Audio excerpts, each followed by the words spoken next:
大家好，欢迎收看爱上电子。今天咱们看一下这个逆变器的50赫兹翻波输出电路，它是把我们逆变升压部分升压出来的240伏直流电变成50赫兹的220伏输出。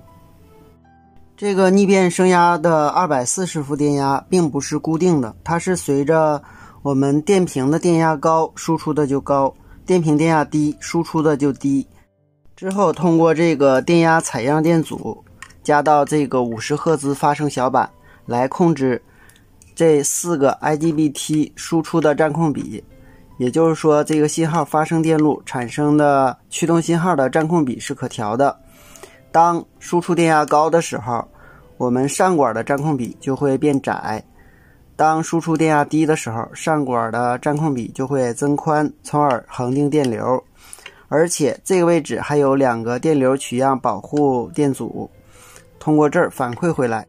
作用是当输出电流过大的时候，内部的电路控制 SG3525 停止输出，不给这4个功率管提供驱动信号，使它们截止，从而不向后级输出，保护整个逆变器。这里边的这2个电容是自举升压电容，是驱动上管的栅极的。上管的栅极是通过一个稳压管和一个330欧的电阻进行驱动的，下管的栅极是通过一个 1.5K 电阻和一个2极管并联驱动的，这两边都是一样的。这4个功率管是这样连接的：上管的原极接下管的漏极，上管的漏极接240伏供电，下管的原极接电流取样电阻之后，再接输出端的负极。上管的漏极和原极接在一起变成输出端，输出的零线和火线之间还有一个 0.1 微法的小电容。好，我们看一下这个图，上边是逆变输出的240伏正极，下边是逆变输出的240伏负极。这4个信号是50赫兹发生小板输出的4路信号，分别驱动2个上管和2个下管。这4路信号是两互补的，当这个为正半周的时候，这个为正半周。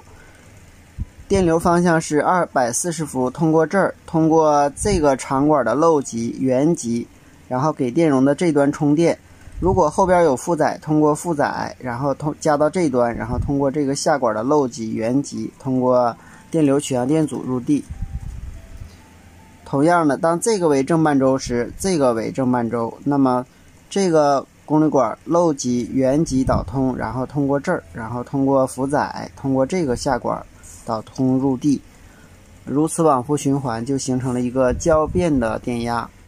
这里我们可以发现，上管呢是有2个稳压管，同时这个位置有一个电容，这个位置有一个电容，是自举升压电容。另外上管的驱动电阻是300欧的，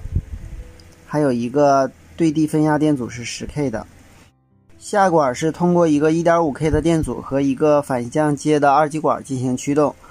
当正半周来的时候，通过电阻给长管的栅极充电；当负半周来的时候，通过2极管和电阻迅速泄放掉长管栅极的电压，使长管迅速截止。下边这个电流取样电阻，